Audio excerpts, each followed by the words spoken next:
Welcome to the Sports Degos with your hosts Sonny and Murph. We advise you to turn down your speakers and turn up your crap filters because it's gonna get loud and messy.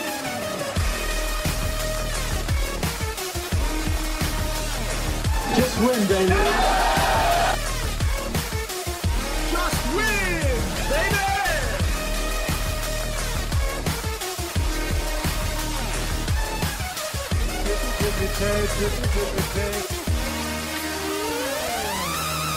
If I don't have to do all the crap I did this past Saturday as far as cut back and jump over somebody and stumble, I don't worry about getting caught, period. On an unbelievable night, swung on, there's a high drive, get way back, and it's Teddy accepted a victory for the Oakland Athletics. And laughed when he's conquered and won. We got some physical players on our team. That's the way you have to play to win, and that's the way we play. Get fired up, I ain't playing. I'm telling you, get fired up. Stand up, get out of that chair, moron. It's time for the Degos. That's right, Murph and Sonny from the Dago Dungeon. You got it right here, live.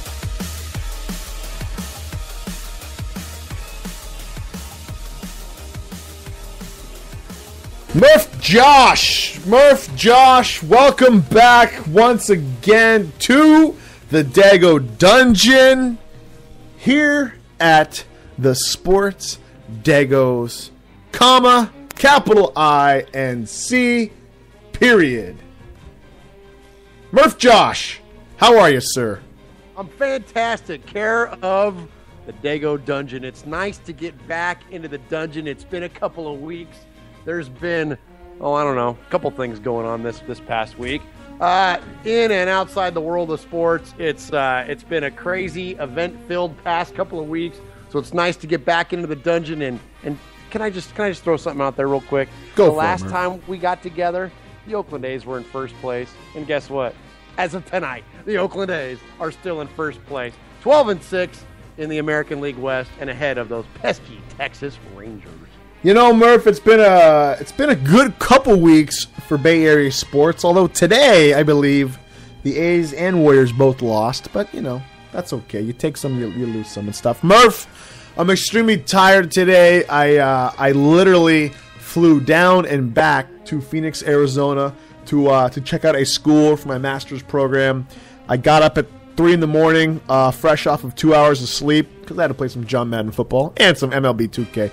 Got up at 3, woke my lovely pregnant 6 months pregnant wife out of bed and said, I'm going to the airport, you gotta come with me. So go to the airport, catch a plane at 6:10, fly down there, do the tour and stuff and all that, catch a plane coming back at 5:10. Just literally walked in the door about 45 seconds ago. I'm done, Murph. My head's in a weird state right now. It's like jet lag times 2. And on top of that, Murph, now I'm going to get a little heated. How come the bathrooms in planes cater to small people? I mean, Murph, I'm not an obese guy, according to the stupid BMI. Okay, maybe I'm a little obese. But, I'm a big, stocky kind of guy and stuff. A little more fat than muscle, but that's okay, right? Who's perfect? Murph, I go into the bathroom, and it's almost like I have to do it in shifts. The toilet's not big enough. I can't go 2 and 1 at the same time like you normally do. I gotta shift off which one I want to do and stuff because the toilet's so stinking small in there, Murph. You don't think they can sacrifice like 4 inches on a plane to make a bigger toilet? Am I alone here?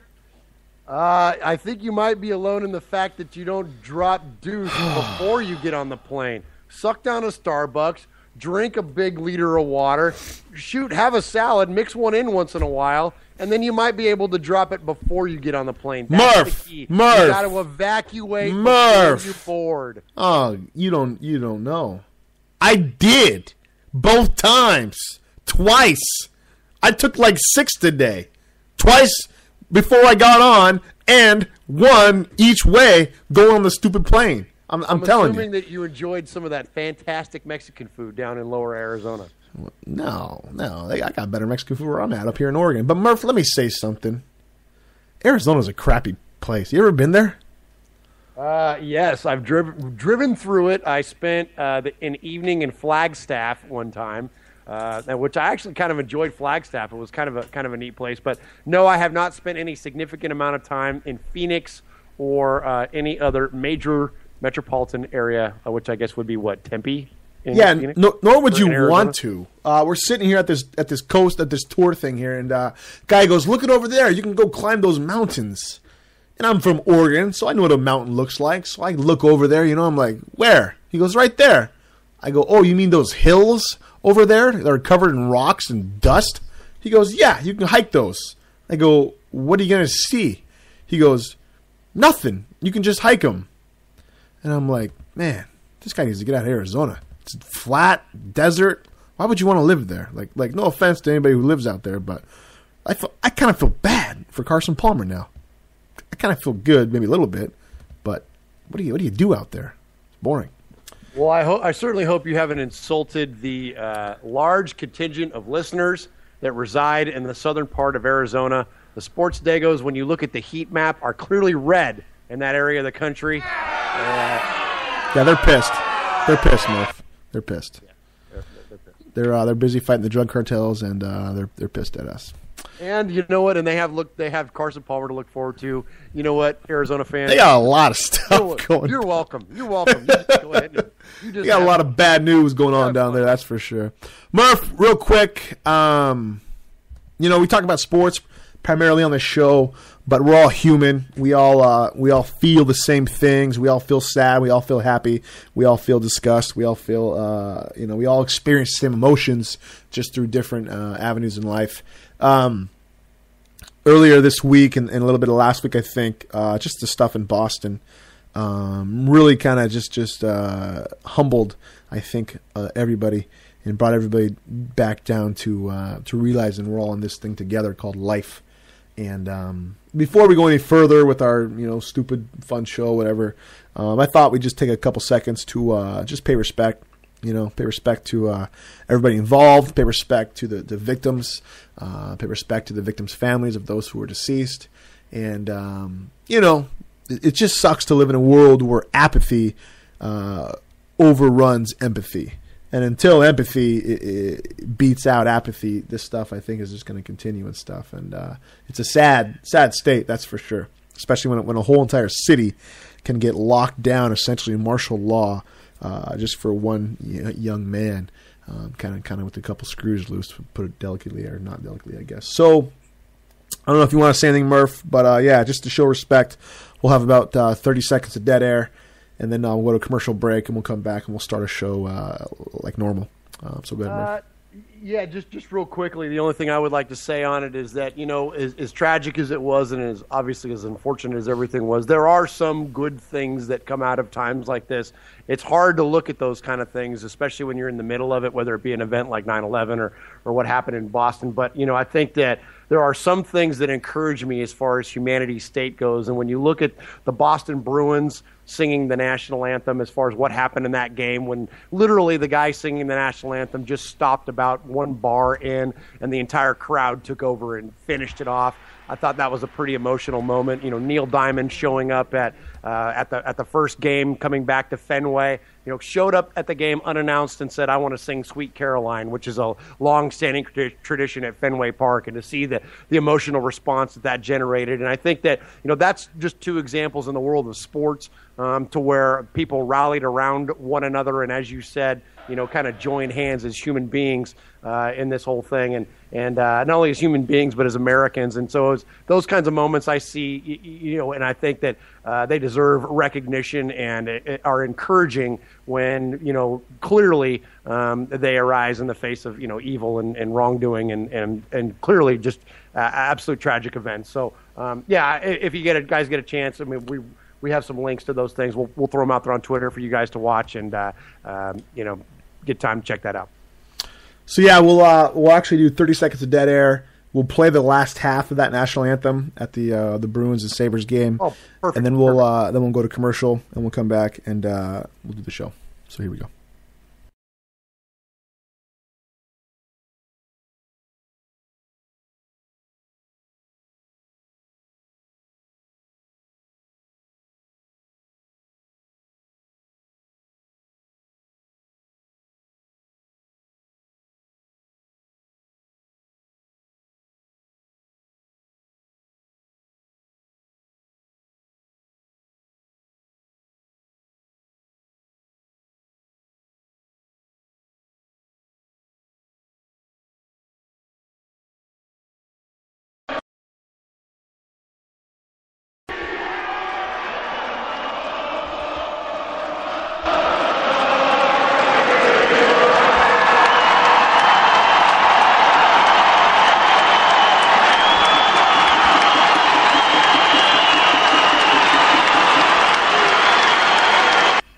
The Degos, Sonny and Murph from the Dego Dungeon, somewhere under your mama's house. All right, welcome back, Sports Degos. You can find us at thesportsdegos.com, on Twitter, at thesportsdegos. Murph, I'm going to tell you right now, I'm usually the voice that kind of, parlays this show along. I'm probably going to mess up quite a bit because I've had about 2 hours sleep in the last 24 hours. And I'm going to start drinking beer. And, that's just always a good combination, right? So it's just always a great combination. So if I slip up, Murph, catch me, carry us. I put that on you. Okay? Yeah, I'll own that. Absolutely. I've had a good night's sleep. And although it's a little late in my time zone, I'm willing to take the task and to carry the torch for the Sports Degos through the Dego Dungeon. Yeah, we're kind of coming up. This is later than we normally broadcast. We broadcast about 8 o'clock Pacific time, 10 o'clock your time, which is what, Central? And then 11 o'clock East Coast time. So we're doing a little late due to the jet lag and all that kind of stuff. But Murph, nonetheless, we got a show. We're going to rock it. If you happen to be listening, I'll throw the number out there one time. Number is 971-270-2007. You can call in and chat about any of the topics we're going to talk about tonight. I just tweeted, Murph, the national anthem of the Boston Bruins and the Sabres hockey game, and I'll also tweet out the other one for the game at Fenway there too. Murph, as always, before we can actually get into sports content, we have to talk about what we're drinking. Right, Murph? Priorities, man. It's priorities here. Priorities, like Psycho Stick, beer. We love beer. So, what are you drinking, Murph? Sonny, in weeks past, I've gotten caught up in long descriptions of whatever kind of beer that I've been having. Too long. All right. That's subject. That's your opinion. They're too long. I've had some positive responses from some of our listeners as far as my description of whatever beer I was partaking in that evening. And tonight, I'm gonna go the other way. I'm gonna not to appease you, but it will appease your sensibility of timing. I'm drinking since 1829. America's oldest brewery, Yuengling, makes its home in Pottsville, Pennsylvania. Yuengling makes a variety of beers, but one of their newer ones that I decided to try tonight was the Yuengling Bock beer. I've always enjoyed Shiner Bock, which is a Texas beer, and Bock beers are pretty darn good. So I saw the Yuengling Bock, and I thought, I'm going to give it a try. So I poured a nice frosty glass. I posted up on our website there, on our Twitter page. You can see it there, nice and frosty, in a pint glass. And I got to say, the Yuengling Bock beer is really good. And I was thinking, how can I describe this beer? There is no long, wordy descriptions of the beer on the 6-pack container, nor on the bottle itself. And oftentimes I try to fetch for things like drinkability, full-bodied, hoppy, malty, finishes clean. I try to think of all these ways to describe beer. And I'm looking at the bottle, and it has the name of the beer on it, Yuengling Bock beer, and right in between Yuengling and the words Bock beer, it says, tastes good. And that's it. It's it. It's Yuengling Bock beer. And you know what, Sonny? It tastes good. Yet you still go off for 5 minutes about what beer you're drinking. Oh, yeah, you having guys on the radio. prefaced it for 10 minutes to put out 2 words. Yeah, well, because having guys on the radio that don't talk is really interesting. No, but nobody wants to hear you fluff up whatever fruity beer you're drinking this day. I didn't fluff it. It's not fruity. You fluffed it. You still talked for 2 minutes about your beer. What am I going to do? You want to know what I'm drinking? Yeah. Murph, I'm drinking Corona. All right, moving to our first story. That's how you do it.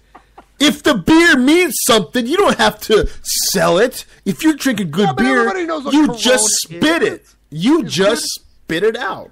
Well, as good as Corona is, it's self-explanatory. I'm drinking a Corona. Everybody knows the clear bottle. Everybody knows the body of that beer. And did you fruit it? You can get a little more descriptive there. No, I didn't fruit it. There's no lime in this beer. Okay, right good. now. You shouldn't fruit a Corona. Although sometimes I'm tempted to fruit it. Sometimes I'm tempted to fruit it. Well, maybe somebody wants to know that, so maybe you should elaborate a little bit. This is a segment, so if we get on for the segment and I go, I'm drinking Yingling Bach beer, and you say, I'm drinking Corona, and we say, okay, off to Raiders talk. Well, what fun was that? Oh, I had much fun. I like making fun of you any chance I get. Well, and you did an awful good job of firing me up here. So already, first segment, I'm already fired up. I'm already spitting. Already spitting your full-bodied, taste-great Yinglings. No, taste. Whatever. You taste good. Yeah, it tastes good. My bad, Murph. My bad. All right, so tweet us at Twitter, at the Sports Degos. You can find us also at our Facebook page, Facebook/the Sports Degos. Let us know. Corona, a fine beer, or Yinglings Bach beer because it tastes good. Nope. Not happening. Murph, let me ask you a question. I'm going to say 2 words. Okay. 4 syllables. And I want you to tell me what comes to mind. Give me your first thoughts. Okay. Pat Summerall. Oh, legend. Why? Legend. Is that you? Yeah. Why? As a child of the 70s and 80s, he was absolutely the epitome of sports broadcasting. You know, back in those days, I'm gonna say the early 80s because that's really when I came into my wheelhouse of being, aware of what was on television and being aware of, professional sporting events and things like that. Pat Summerall was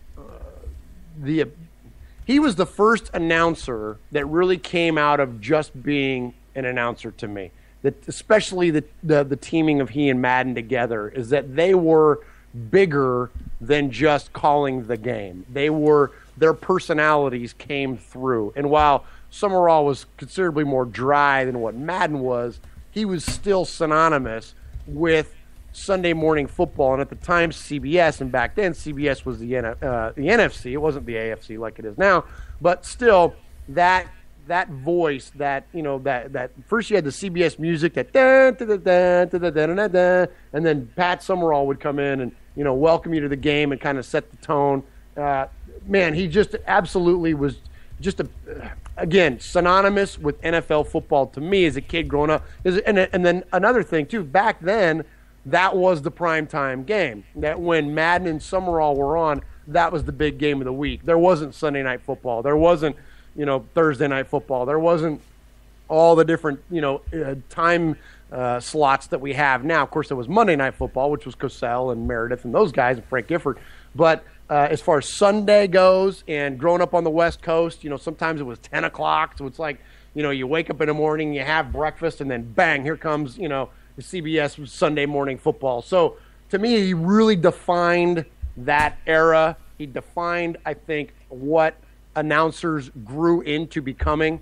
And he was he and Madden were the best by far to me. I mean, I would challenge anybody to come up with a duo that's better. I mean, Collinsworth and Michaels is pretty darn good, but I think at the end of it, when you look at the greatest announcing duo of not only just football, but any sports at all, Madden Summerall is it.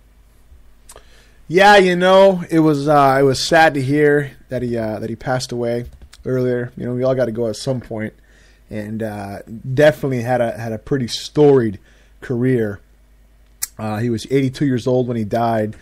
It's funny too. Like when you grow up, when you see people at the age they are, you sometimes never think back to them being younger. Almost like. When I work with teenagers, right? All they see me as is a 33-year-old grown man, right? A little pudgy, a little less hair on top of his head, right? That's what they see me as. But they don't see me as like, hey, this guy was 16 once and had the same problems that I did. So when we see people, like I think of like Ronald Reagan, right? I remember young kid, he's president. And that's all I knew him as. And yet my dad would say, man, this guy was an actor, and he was a phenomenal actor. And I was like, yeah, but he's a president. And it's almost like you can't fathom him being anything different, right? That first impression is hard to kind of break. And with Summerall, honest to God, the very first things that I remember of this guy is he was the voice on John Madden Football. It was him and Madden doing the football games. And then I started I'm trying to remember if he was back when Madden first came out or not. I think it was in those early years though, in the 90s when he was on that game. And then I made the correlation, the comparison of, this guy is actually, a real life commentator. So for me, he was always the voice in Madden long before he was the voice the voice of actual real football games and stuff, But then once I made that connection, it was like you felt connected to the guy and stuff, And then never really thought much of him and stuff like that, and never really had a reason to research him. And so he passes away, and now I got reason to research. And man, this guy's a legend, dude, big time legend, man. I mean, I think he was born with the club foot. Wasn't that right? That's correct. Yeah, yep. Club foot and stuff, but was a great kicker and kicked down for. I'm trying to go off memory here. Who he was with first before he went to the Giants? Was it the Cardinals? It was like the Chicago Cardinals. Yeah, he was at the Cardinals where they stuck, and then he went to the Giants, and he was part of the greatest game ever played and that kind of stuff, And he was actually 30 for 30 on extra points in I think 59, and all that kind of jazz and stuff. So phenomenal career, and then went on to kind of be the voice and stuff, and kind of be the yin to Madden's yang, right? Because we all know Madden, loud, brash. That's why we love him so much, right? He's like us and stuff, a big fat guy and freaking just tells it like it is and just is loud, right? Unapologetic, but he has good points, boom, bow, all that stuff, right? But then he got Summerall, was this nice, smooth. All right, John, let's get back to the game. We're listening to watching the Chiefs, and he was the perfect component to Madden, and it was just really cool to kind of look back at his career and watch some YouTube videos on him and stuff like that. The internet's just a fascinating tool for that nowadays. When somebody goes, they're still here through the internet essentially. There's still so much on them. It's a trip. Yeah, absolutely. Anyway, I did that as well. I went back through and watched some of the things. I watched some of the openers to some of the Super Bowls that he and Madden called, not only the ones on CBS but the ones on Fox, and it's really timeless, and that's the cool thing about them is that listening to it, that intro and that initial analysis of the game. I mean, it really is. It's timeless, and it's not only just timeless. It's better than anything that's out there now. It's better than Joe Buck and Troy Aikman. It's and again, I mentioned Collinsworth and Michaels earlier.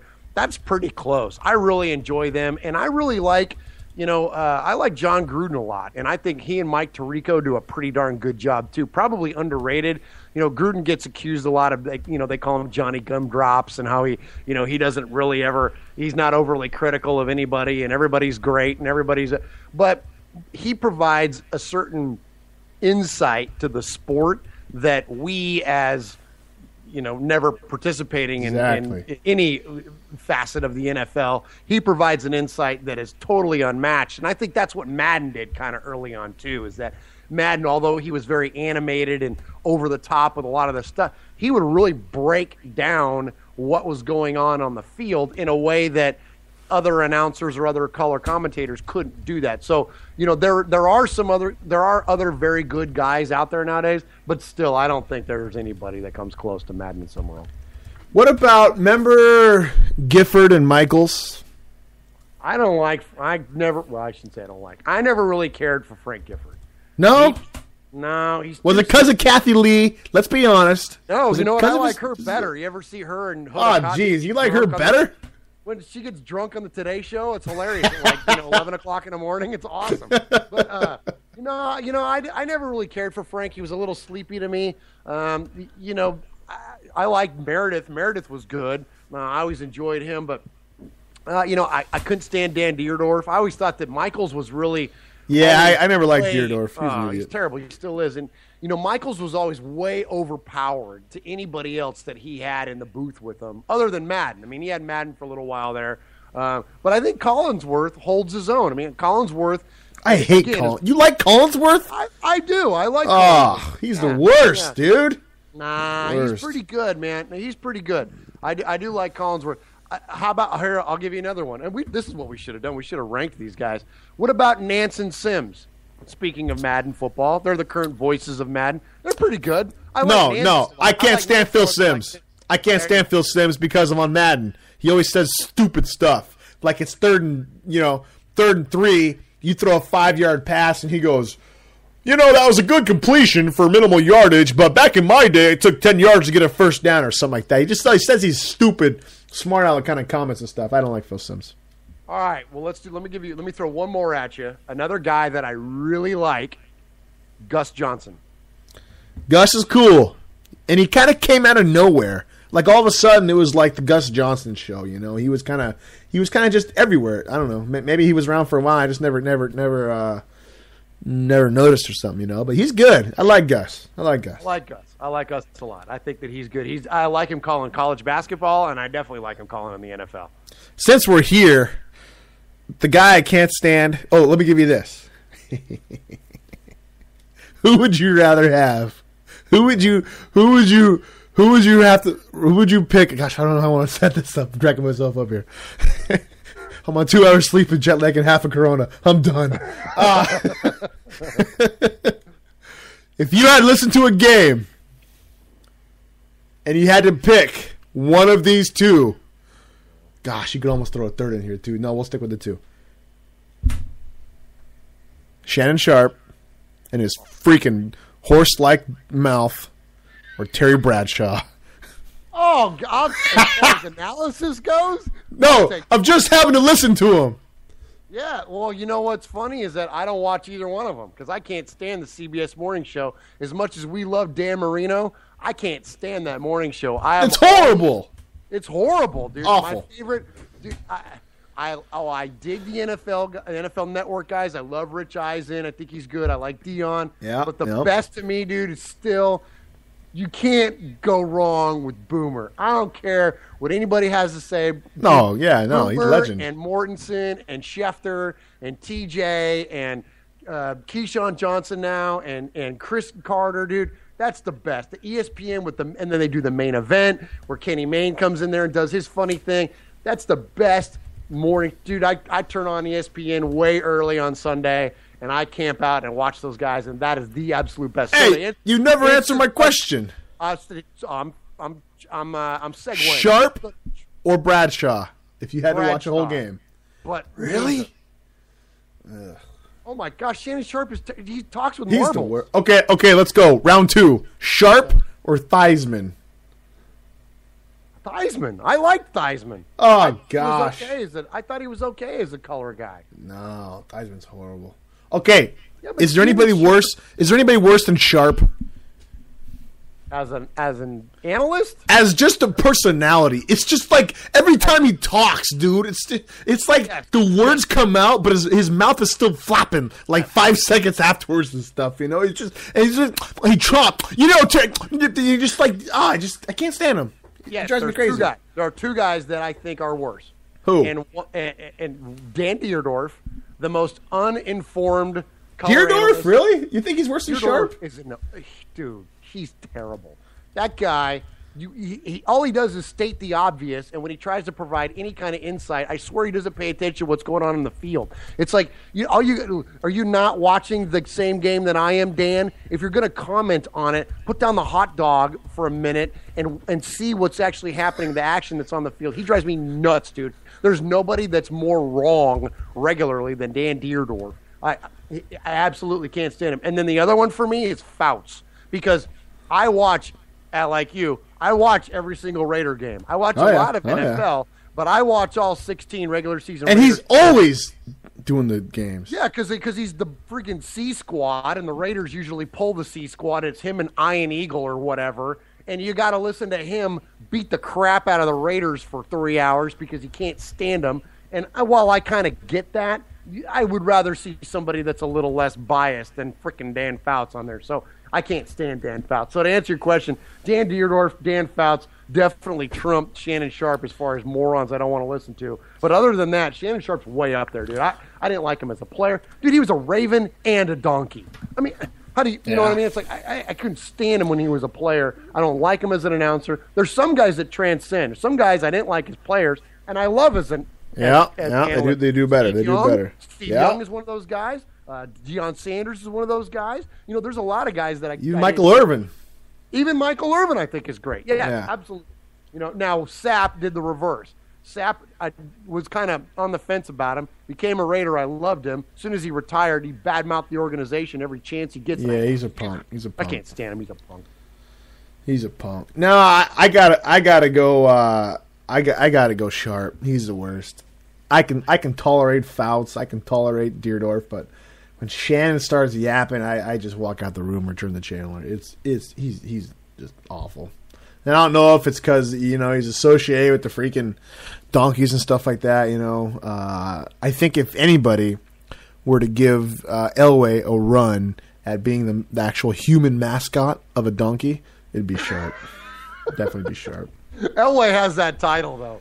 He does, but hey, he's an undisputed donkey champion. Sharp gives him a run for his money, dude. He gives him a run for his money. It's a shame because his brother's a cool guy. I like Sterling Sharp. There you go. Absolutely. Sterling Sharp's cool. I like Sterling. Absolutely. But I just can't stand the guy. Sorry, can't stand him, Murph. Can't stand him, Murph. I'm with. All right, Murph. Every week we do a little segment called what's that called again? Oh, I think it's called this. Is this on? Hey. Is this on? Hey, shut your fat mouth. I'm talking here. Murph, who this week needs just a punch in the mouth or maybe some a nice little stitching job across their lips? Who's yapping too much? During the season, we're going to have to give this every week to Sterling Sharp. But for now, who are we going to choose, Murph, to tell to shut their fat mouth? Shut your fat mouth this week goes to a man named Matthew Thompson. Quickly, Sonny, tell me who Matthew Thompson is. Matthew Thompson. I believe, Murph, Matthew Thompson is a fan of sports who has some greatly misplaced priorities. You are correct. Matthew Thompson, he's just a big fat idiot. And this is why he gets shut your fat mouth this week. Not only does he get shut your fat mouth because it's kind of a, just a fun little term that we use about when you tell somebody to just kind of quit it and you say, shut your fat mouth. But no, this guy, you shut your big fat mouth because you have a big fat mouth. Because apparently when Derrick Rose went down with an injury, and absolutely put the Chicago Bulls, we're talking about, of course, Derrick Rose for the Chicago Bulls, when he went down with an injury and putting at risk not only the Chicago Bulls season, but their playoff chances and potential run at a championship and an Eastern Conference title, when he went down, it was bad enough for the fans. It was bad enough for this fat idiot Matthew Thompson when he went down. But when Derrick Rose was cleared to play, which I believe has been a little over a month now, that Derrick Rose has been cleared physically by doctors to say that you can come back and play. In that time, apparently Mr. Matthew Thompson has put on some weight. Apparently he's become stressed. Apparently he's had a mental reaction to the fact that Derrick Rose has not taken the court, although cleared to play, for the Chicago Bulls. So, what did Matthew Thompson decide to do? He filed a lawsuit against Derrick Rose for the stress and anxiety that Mr. Rose has caused him, because he's such a Chicago Bulls faithful that by not having Rose on the court, it's caused him to become obese. And because of that, the heartbreak and the anxiety is too much for him to bear. So he's filed a lawsuit. So to Matthew Thompson, we say, shut your fat mouth. Is this all you have in life, is the freaking Chicago Bulls? Look, you're not looking at two more diehard fans of sport than the two guys that are talking right now. And you know what? If Darren McFadden gets cleared to play after getting blown out his Liz Frank or whatever it was in Week 6, he gets cleared to play, but still doesn't come back on the field for the rest of the season. I don't think you and I are going to sue Mark Davis. What are we going to do? Get him for a haircut voucher? I mean, it's such a bad idea. It's so stupid. You're so invested into something that you have zero control over that you're going to choose to file a lawsuit? Really? Oh, Matthew Thompson, shut your fat mouth. But Is this on? Hey! Is this on? Hey, shut your fat mouth. I'm talking here. Does have a point. Why isn't Derrick Rose playing? You know, Murph, I love sports. Sue the guy, but he should be playing. I love talking sports. I love watching sports. I love playing sports. I love playing video game sports. I've recently picked up Tiger Woods 09, and I've recently picked up MLB 2K12. Much to my wife's chagrin, I now sleep 4 hours a night because I play my Madden football game, I play the golf, and I play the baseball, and I play during the week as well. I love sports. It's everything about them. Competition, the energy, the excitement, everything. It's great. But bro, get a grip.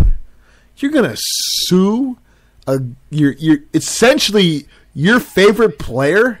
I mean, right? Derrick Rose is probably this guy's favorite player. You know, maybe he's currently playing. Maybe he's a big Michael Jordan fan or whatever. But this guy's gonna sue? Like, this is what's wrong with our country. This guy, something in his head is telling him, hey, it's okay, sue him. This is wrong. This is the same thing as Boston. Something in this guy's head is saying, hey, it's okay, put a bomb here. This is a good idea. What in your right freaking mind is telling you it's a good idea to sue your favorite player because you're fat? I mean, you just compared the fat guy to a terrorist too. By the way, that was awesome. Well, it's true. It's no accountability. It's no responsibility for your own actions. Like, you know, I work in the counseling profession. I hear it all day. We give excuses to people. There used to be a term called "nut up." You know, it's your own fault. Take care of your issues and stuff. You know, yeah, everybody has a screwed up child. Everybody has this or that or the other. Eventually, you got to be a man, suck it up, and freaking whatever. And if your life is so is leading in such a maladaptive pattern that you're gonna sue your favorite player because you're fat, oh my gosh, this is the worst thing in the world. No wonder countries hate us. What do you think Iran does when they see this? I mean, come on, right? This almost gives credence to Westboro Baptist Church, who's picketing all this kind of stuff. Like, this stupidity makes headlines because it happens often. It's flat out ridiculous. 2/3 of our listenership are Googling maladaptive right now. It's bad. It's bad. It's so stupid. Now, we're going to be right back, Murph. And, you know, if you've ever wanted to blend a bass, stay tuned. And now, a word from our sponsor. How many times has this happened to you? You have a bass and you're trying to find an exciting new way to prepare it for the dinner table. You can scale the bass, remove the bass, tail, head, and bones, and serve the fish as you would any other fish dinner. But why bother now that you can use Ronco's amazing new kitchen tool, the Super Bass-O-Matic 13. Yes, fish eaters, the days of troublesome scaling, cutting, gutting are over because Super Bass-O-Matic 13 is the tool that lets you use the bass with no fish, no waste, and without scaling, cutting, or gutting. Here's how it works. Catch a bass, remove the hook, and drop the bass. That's right, the whole bass into the Super Bass-O-Matic 13. Now, just adjust the control dial so that the bass is blended just the way you like it. Yes, it's that simple. Wow, that's terrific bass. We've got bass here. Fast, easy, ready to port. Super Bass-O-Matic 13 comes with 10 interchangeable rotors, a 9-month guarantee, and a booklet. 1,001 ways to harness your bass. Super Bass-O-Matic 13 works great on sunfish, perch, sole, and other small aquatic creatures. That's Super Bass-O-Matic 13. It's clean, simple, and after 5 or 10 fish, it gets to be quite a rush. Super Bass-O-Matic 13. You're never going to have to scale, cut, or gut again. Just send $49.95 to the Sports Degos, care of the Dego Dungeon, Oakland, California.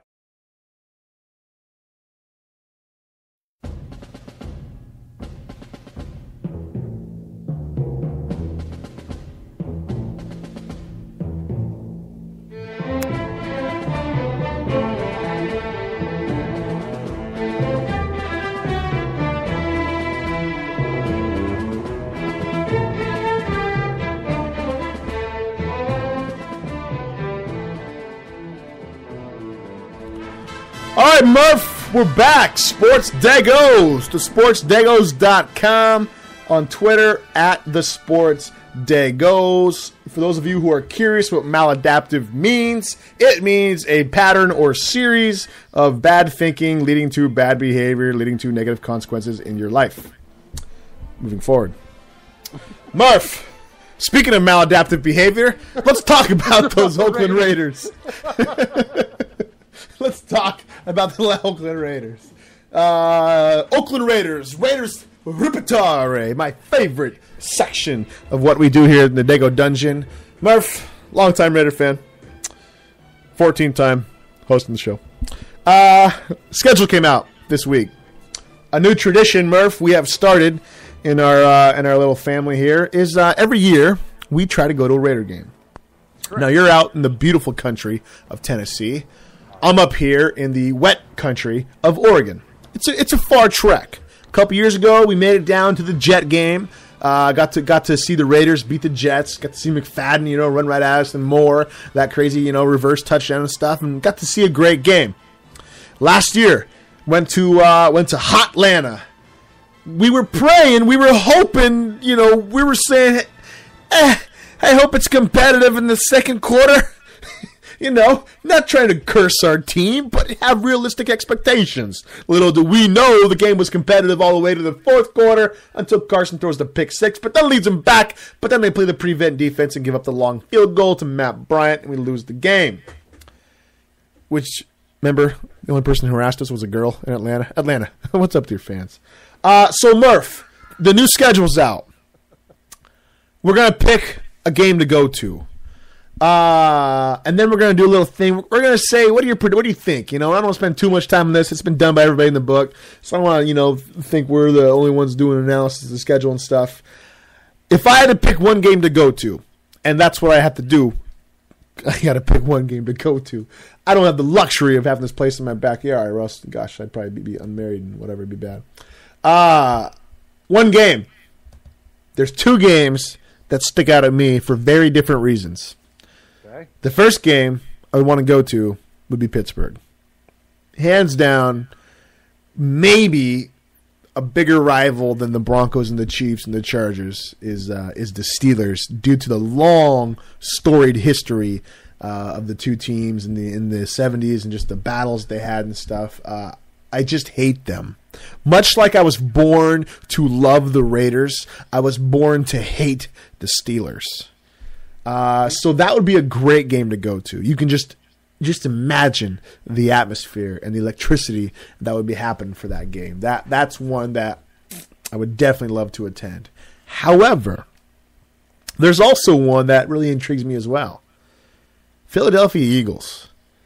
Now, I live up here in Oregon, not Oregon, and I watched Chip Kelly essentially reinvent offense. Now, I hate the Ducks with a passion, but I loved his offense. And I'm actually excited that he's now in the NFL because I can say I like him and I'm rooting for him now.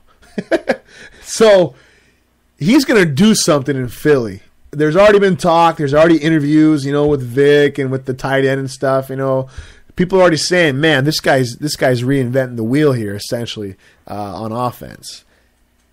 Win or lose, it'd be pretty cool to see that in Chip Kelly's first year, and you could say, "Yeah, I seen it live. I seen his first year and stuff, against the Raiders and stuff." So I'm torn.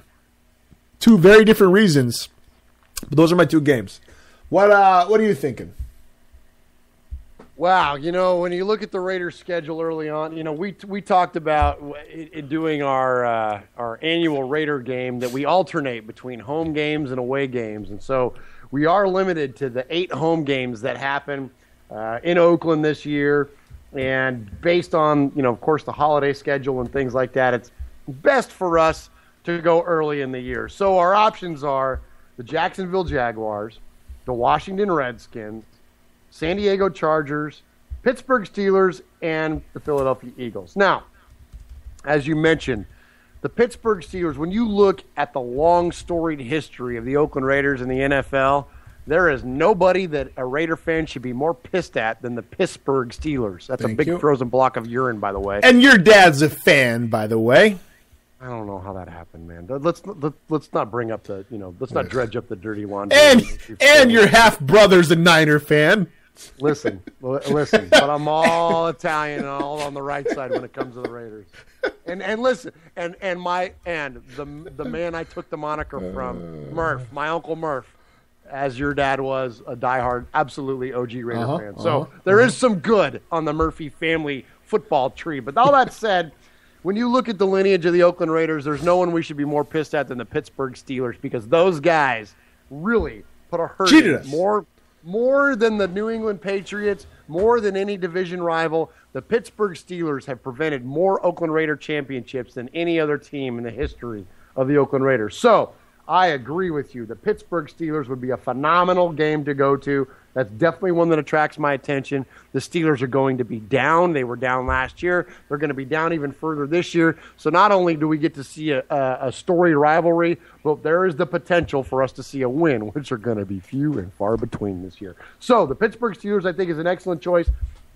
One of the newest rivals, well, I say the newest rivals, one of the more recent heated rivals of the Oakland Raiders has been the San Diego Chargers. And, at the epicenter of that rivalry is one Phillip Rivers, who I think is the single biggest jackass that plays in the NFL. And I would love to see the Raider defense get a hold of him a few times. He is overrated, always has been. He is an absolute turnover machine, and I want to see Mike Jenkins and Tracy Porter pick him off numerous times. So I think the Chargers would be a good game. And then, one of my favorite new players is RG3. And you mentioned Chip Kelly, and you mentioned the things the innovation that have come to the NFL offenses that they have taken from college. Man, I would love to see the Washington Redskins. So I'm going to say it's between those 3 games for me. And I'm going to tell you why I'm going to throw out the Philadelphia Eagles game that you brought up. Why I'm going to throw that one out as an option is that I don't care how much innovation Chip Kelly can bring to the NFL based on the types of offenses that he ran in college. There is one glaring difference between college football and NFL football, and that is you have 53 men on your active roster, not 88 or 100, and you can't run the same fevered pitch on offense in the NFL that you do in college, because you will burn your players out by the third quarter. You can't physically do the same. Now, I'm an armchair guy. I played high school and community college football. Chip Kelly knows 1,000 times more about playing football than I ever will. But as an observer, as somebody that you just look at the numbers of it, you can't do that because you can't burn those guys out like that. You can't run subs in and out the way that he did it in Oregon. It's impossible. So I think Chip Kelly is going to go the way of Steve Spurrier in the NFL. I think he's not going. He's good. Steve Spurrier was, if you remember back to what he did at Florida, when he came into Washington, it was like, oh my gosh, Spurrier's going to run this crazy offense, and it's going to be all this crazy, crazy, crazy. It's going to be something we've never seen before. And then he came in and he fizzled out fast. You know, he even had Danny Werfel, his old college quarterback in the Washington Redskins. I think Chip Kelly's going to go the same route. He's already talking about bringing in Dennis Dixon and all this crap. He's already there. Oh, is he there now? Okay. Yeah. It's done. It's done. Chip, you're done. You're going to be back in college football in a couple of years. You know, this is not. Nah, I disagree. I've watched him. I mean. Yeah, all I can say is his history. All I can say is what I've seen. Yeah, but here's what I base it on. He made NFL style defenses in college look silly. His offense destroyed USC. It destroys people, and he's such an innovator. He's not a guy that says, "Let's try this. If it doesn't work, okay, crap, it didn't work. Let's keep trying to do something." He always is looking. He's just different. He's looking for mismatches. I don't know. I think he's going to do something. I can't get off that comparison, dude. No, I think they're different. I agree. Spurrier fizzled and same kind of hype and all that, but I don't think Spurrier did quite what Kelly did. And here's the thing with Kelly. What do you mean? In New Hampshire, no. Listen. In New Hampshire, Kelly's offense was completely different. It was completely different than the offense he ran in Oregon.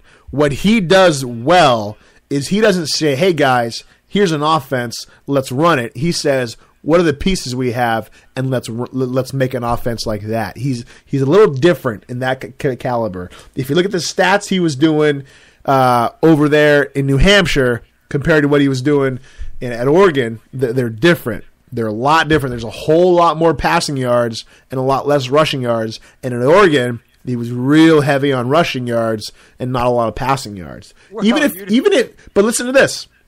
Play action, right? Play action works in the NFL. It's always worked. It's one of those cut and dry components of football. You run the ball, suck in the defense, play action over the top, gets them every time. What do you do if they're play action on every play? You have to be aware of that. You have to acknowledge the play action. So even if he just starts doing that, it's going to start getting defenses to think. That's what all defenses are going to be geared up for now. Anyways. I think he's going to do something different, man. I think it's going to be different. Well, we're going to have to agree to disagree on that one. I don't think he's going to do jack in the NFL. I think the Philadelphia Eagles are in big trouble. That team, I would be surprised if they win 6 games. You can mark it down now on 4/20/13. That's Murph's prediction on that. 4/20, bro. Sweet, dude. Speaking of Oregon, 4/20. Yeah, right. Yeah, let's have some granola, hug a redwood, and smoke a dubs. Okay. You know, I'm telling you, man. I don't think the Eagles are going to win 6 games this year. So I'm crossing that one off the list. I'm honing in on the Steelers, the Chargers, or the Redskins. I'm going to. Well, if it's that, then I'm going Steelers. There's not even comparison. That's not even close. October 27th. I say that's the day that we shoot for, and you know, granted, it's going to be based on our schedules and time off from work and all that good stuff. So, you know, I'm going to be happy one way or another. I don't care if we go see him play. You know, Sister Mary's Home from the Blind, as long as we get to go see the Oakland Raiders in the Oakland. Oh, you mean Boise State? Yeah, there you go. I'll be glad. All right, Murph, real quick. Tell me, I'm going to Kansas City Chiefs. Yeah. I'm going to give you the game. Tell me win or lose. No details. Indianapolis at Lucas Oil. Loss. Home against Jacksonville. Win. At the Donkeys. Win. Ooh. We haven't had a problem winning there before. Ooh. Home against the Redskins. Loss. Home against the Chargers. Win. At the Chiefs. Loss. Really? You think they're going to lose? They always win when they shouldn't, and they always lose when they shouldn't. They're going to win week at Denver. They're going to lose at Kansas. Now they might be pretty bad this year. What do you think they're going to do during the bye week? Think they're going to be okay? Do you think they're going to rest, or do you think something's going to be happening, dysfunction, and they won't have a chance to rest? I think we'll all be praying for Darren McFadden to recover from the injury that he had in Week 3. Okay, moving forward. Home against Pittsburgh. Win. Home against the Eagles. Win. It's all downhill from here. Don't worry. 6-3. At the New York Giants. Loss. At Houston. Loss. Home against your Titans. Loss. At the Cowgirls. Loss. On Thanksgiving. Yeah. When's the last time the Raiders played on Thanksgiving? It's forever. It's been a while. Where are we at here? At the New York Jets. Depending on who's quarterback, if it's Tim Tebow, loss. Mark Sanchez, win. We'll just say loss. Okay. Home against KC. We win that one. We're gonna split. And at Denver. I'm sorry, at the Chargers. Loss. And then finally home against Denver. Loss. So you have them going 6-10 on the year. That's it. How about you? Let's turn it around. Ready? Go. Colts. Win. Jags. Win. Denver Broncos. Win. Washington Redskins. Win. San Diego Chargers. Win. Chiefs, Steelers, Eagles, Giants, Texans. Win. Murph, it comes down to 3 simple words. Just win, baby. Just win, baby. They're going to win every game. 16-0. It's what happened. It's what's happening. That's what I'm talking about. That's what I'm saying. 16-0. Now, Murph, I think we might have broke some rules. I'm not quite sure. We don't really have any idea what we're doing over here at the Sports Degos, capital INC period. I found this article. I was on the plane coming home. I seen it on Twitter. Some guy posted to some weird forum site, and the link wasn't good, and so I ended up getting there somehow, some way. Found the article, and at that point didn't know who it was written by. I knew it was written from Sports Illustrated, and it's phenomenal read. So what I did is I basically just copied it and then put it on our website, and then I found out it was written by I believe his name is Jim Trotter, a writer over there at si.com. It's a good read. We'll post it up on Twitter here real quick. And basically it talks about what we've been talking about forever. The rebuild going on in Oakland. The biggest rebuild in potentially sports history, if you will. Just from top to bottom. From top to bottom. But there was one section of this that really kind of struck me when I was reading it. I don't know why. Maybe it just has been talked about before, but the amount of detail that Mackenzie's having to deal with, like as fans, we see the signings, we see the cuts, we see the trades, we see the draft picks, but we don't see the day to day. People piss and complain about Pryor. Why isn't Pryor starting? Well, I gotta think that a bunch of coaches who've been around football and watching football and dissecting football their whole entire lives probably have a little better input on Pryor than a bunch of pissed off angry dudes on Twitter, right? So, we don't see it all. And something in this article just jumped out at me when I read it. Let me post it up here real quick. Did you get a chance to read it, by the way, Murph? You know what? It's a very, very long, in-depth article, and that's one that I'm curious if it's going to be in the next issue of Sports Illustrated. Maybe that's I think it comes out on the 22nd, yeah. Yeah, maybe that's why we couldn't find a direct link to it. So, no, in our fevered, pitch here leading up to showtime, I didn't have a chance to read it in depth. I did kind of breeze over it, but I look forward to getting. I know that's probably not the best thing for your sidekick to say here, but no, but it looks to be a phenomenal article, and it's very lengthy. It looks to me like a feature. It's not just like it's not a blog post. This is an in-depth analysis of the Oakland Raiders here in the offseason. All right, so I just tweeted the link out, and here's what it says. It says this about the second paragraph in. Still, and the first paragraph basically talks about Richard McKenzie not knowing the significance of the change he would have to do here. So it says, still, the depths of the struggle might not have truly hit McKenzie until several months after his hiring, when he changed into his workout gear and headed to the back of the team's Alameda training facility, where his long jog around the practice fields was spoiled by wildly uneven footing and goose droppings, Murph. Goose droppings. If the choppy grass fields were hazardous to a 49-year-old such as himself, he thought, imagine the dangers for players.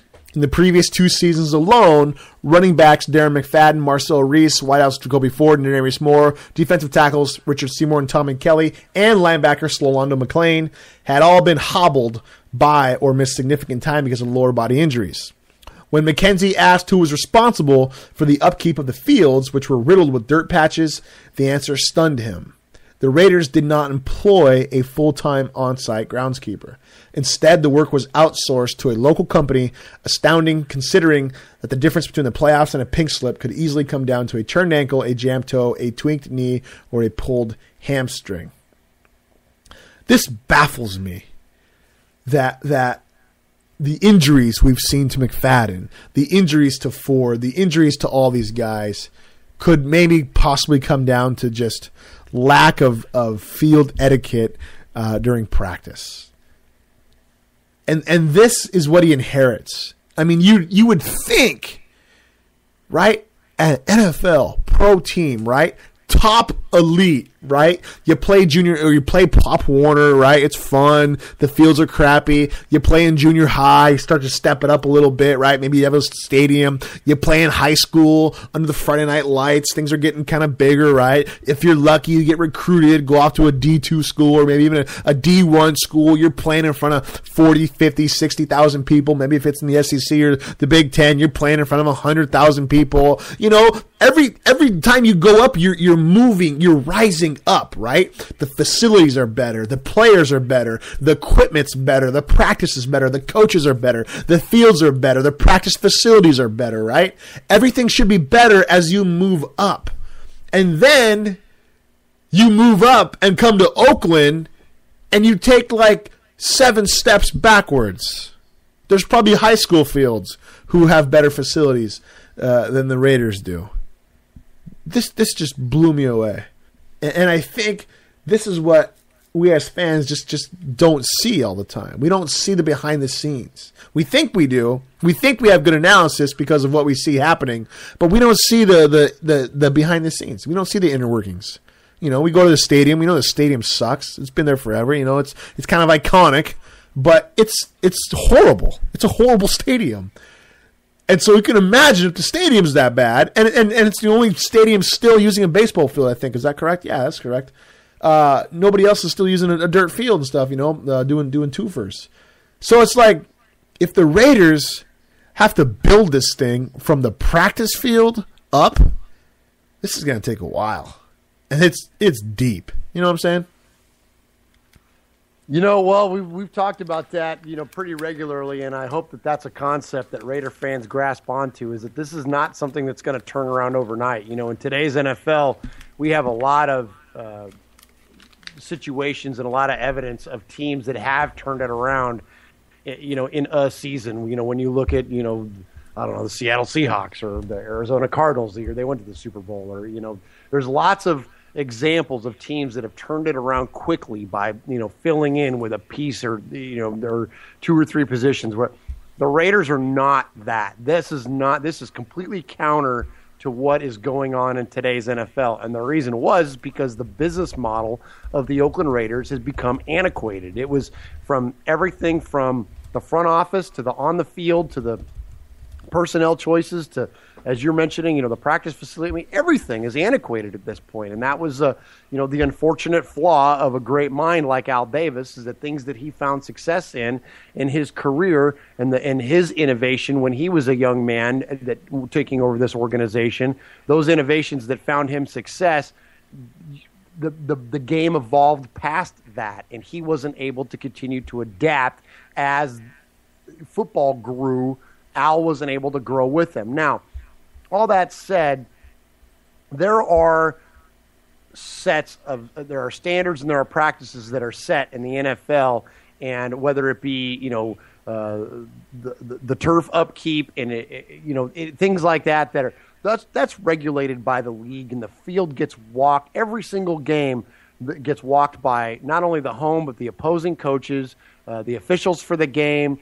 You know, any of the NFL officials that are in attendance. I mean, those things get monitored. So I don't know if I necessarily buy Jim Trotter's accusations that the Raiders, failed in the upkeep of the field itself. But that said, we've also heard from some of our NFL analysts that have blessed our show with their time that, the Raiders are a nickel and dime organization, that Al Davis, really, he kind of cut corners and he kind of skimped on a lot of stuff. So it doesn't surprise me that they would hire a third party to come in and maintain the field and not have in-house personnel maintaining the field. And that may, so the overall standard and the overall quality of it may lax at some times. But I don't know if I necessarily buy that the injury concerns of some of the recent players have been to the field conditions. I mean, because if that's the thought, then why had this teams? You tell me that Art Shell's teams or John Gruden's teams or John Madden's teams that they had better field conditions and that's why they didn't get hurt. So I don't know if I necessarily buy into that, but I'm sure there is some evidence of that because, as you said, when you walk into that facility for the first time, as iconic as it may be or as fun as it may be for us as Raider fans to walk in and it's gritty and it's dirty and it's industrial and it's a complete different vibe than when you walk into a place like the Georgia Dome or LP Field. It's where everything's clean and nice and the facilities are all intact and things like that. So while it may generate a different response for us as Raider fans, at the end of it, it's a big concrete pile of dung. I mean, the Oakland Coliseum is a terrible place to watch a football game. It's only mildly better to watch a baseball game, and they are in desperate need of an upgrade. So, I think there's some truth to that, but I don't know if I necessarily buy into it entirely that that's what's caused, the injury plague. No. I don't think he's saying that. I think he's saying that as look. This goes far deeper than personnel. This goes far deeper than a coaching carousel. This goes far deeper than a couple of bad draft picks. I think that's his point. Yeah, well, that I would totally agree with. Absolutely. Yeah, I don't think he's saying the practice field is the reason for McFadden's consistent injuries. Here's another point he brings up, and this is it's like Davis jumped the shark essentially. Here's something he says, and this is true. This is awesome. For 4 decades. And he's talking about Al Davis. For 4 decades, his touch was golden. From 1963, when Davis took over the Raiders as coach and GM, until 2002, when they made their last Super Bowl appearance, their regular season winning percentage was .625, best of any team in pro football. The Raiders went to a Super Bowl in every decade but the 90s, winning 3 titles in their 5 appearances. Davis proved himself time and time again to be personnel genius, mining college football's backwaters for future Hall of Famers and picking up future Super Bowl champions off the scrap heap. But then something happened. I don't know if it was just his health. I don't know if the game passed him by. We refer to it as jumping the shark. I'm a big fan of The Office. It's a funny TV show. It's been going on for like 9 years now. The first 3 or 4 years were great. 6 and 7 kind of started to die. And then Michael Scott, the Steve Carell, kind of left the show. And at that point, you knew the show was done. And I don't know if you can completely compare to like when Gruden left, you knew it was done, or if Davis, it was just his health. But somewhere along the way, the Raiders were done, and everybody knew it kind of except for Al. It was just his passion kept driving and stuff. But for years, it worked, and it was great. And then all of a sudden, it just didn't work anymore. And so, he kind of jumped the shark. And in those 10 years, just so many bad decisions, Yeah, absolutely. And, other than when you rewind the clock, we like to highlight the Gruden years and, as Al's quote, recent success. But really, when you look at the fact that Al kind of, he relinquished uncharacteristically, he kind of relinquished a lot of control of the team, and he let, he let John Gruden and I believe it was Rich McKay was the GM at the time. He let those guys have a little more control of the personnel. And, when you look at the teams that were assembled then, that was some pretty good football teams. I mean, that was some pretty awesomely talented football teams, and they did some uncharacteristic Raider things on defense. There was a lot more blitzes. There was a lot more zones. It wasn't just a man press like we're accustomed to seeing. They didn't have a big, huge, strong-arm quarterback in there in Rich Gannon. You had a guy that was a lot more methodical, a guy that ran the West Coast offense. You know what I mean? Like there was some uncharacteristic things going on in Oakland when they had success in the early 2000s with Gruden. So,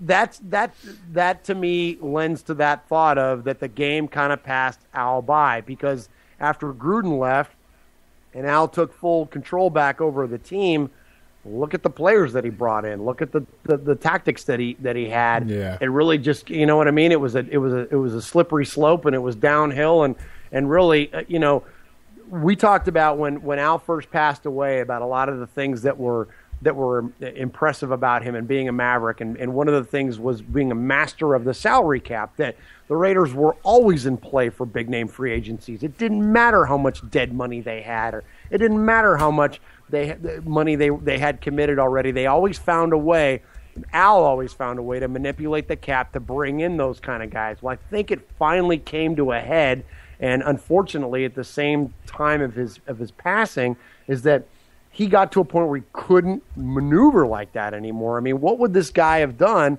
if he would have been alive this past off season? I mean, there's only so many contracts to restructure. There's only, he would have, extended a guy like Stanford Rout to like another 6-year deal. I mean, like, what would he possibly could have done? So, while there is a lot of respect for the way that Al maneuvered early on, obviously, as you said, the first 4 decades, I think truly his biggest accomplishment at the latter part of his career was relinquishing a lot of that control. And if he would have stuck to that and not got into a pissing contest with Gruden and would have allowed Gruden to grow within his role as a head coach / GM of this team, man, Raiders would have known success for a longer period of time than that, 4-year window that we saw.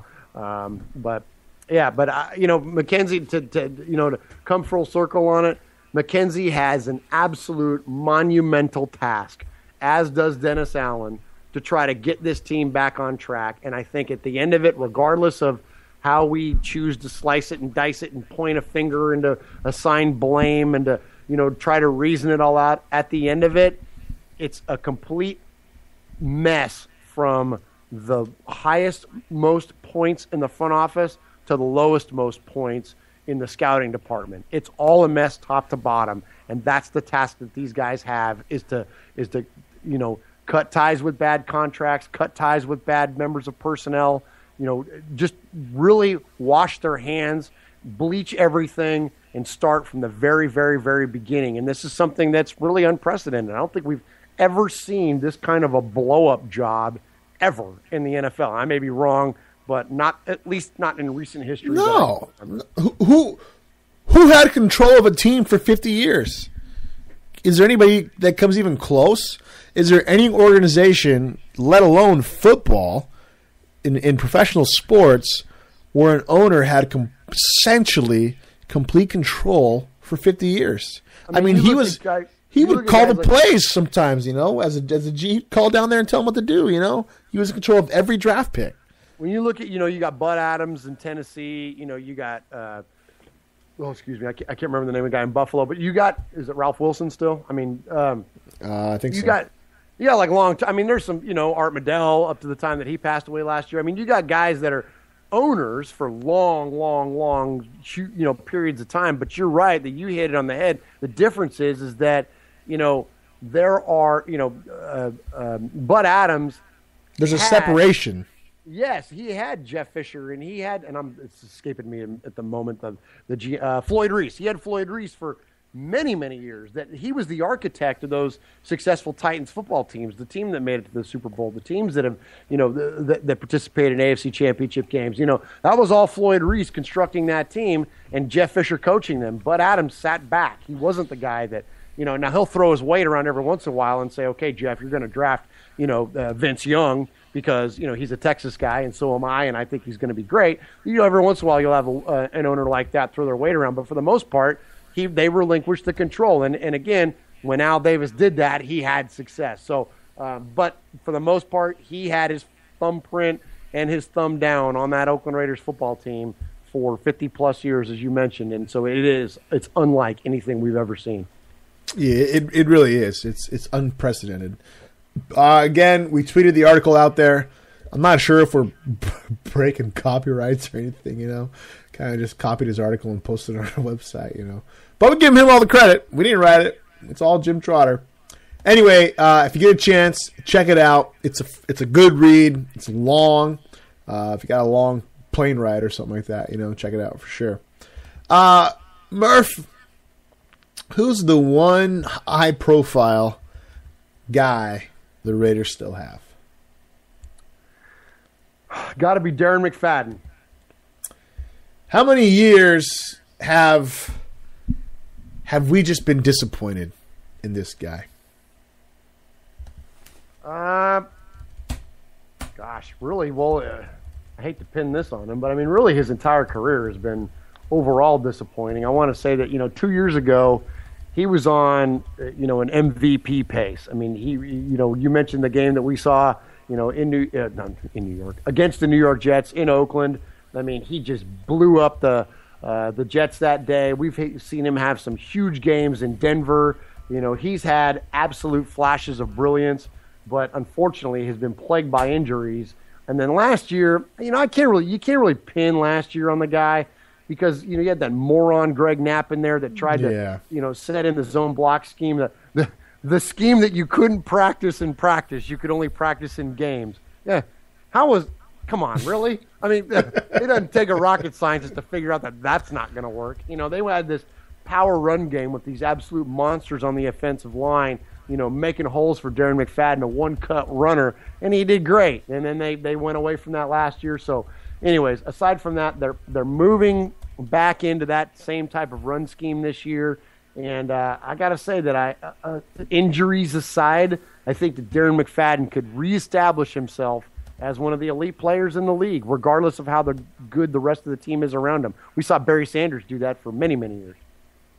It's no doubt he's talented. And I think that's the frustration, is that he is so talented, yet he just gets hurt. Or something stupid ironically happens. You bring in Greg Knapp, and he's just not that type of runner. I got to think this is his make it or break it year. I think McKenzie, none of these guys are his, except the guys he's starting to bring in, the guys of Roach and Flynn and these guys.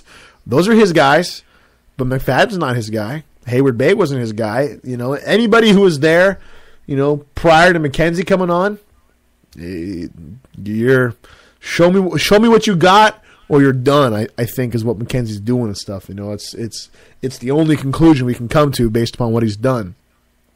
And McFadden, when he's healthy in the right system, he's good. He's great. Matchup nightmare. Speed, agility, power, phenomenal.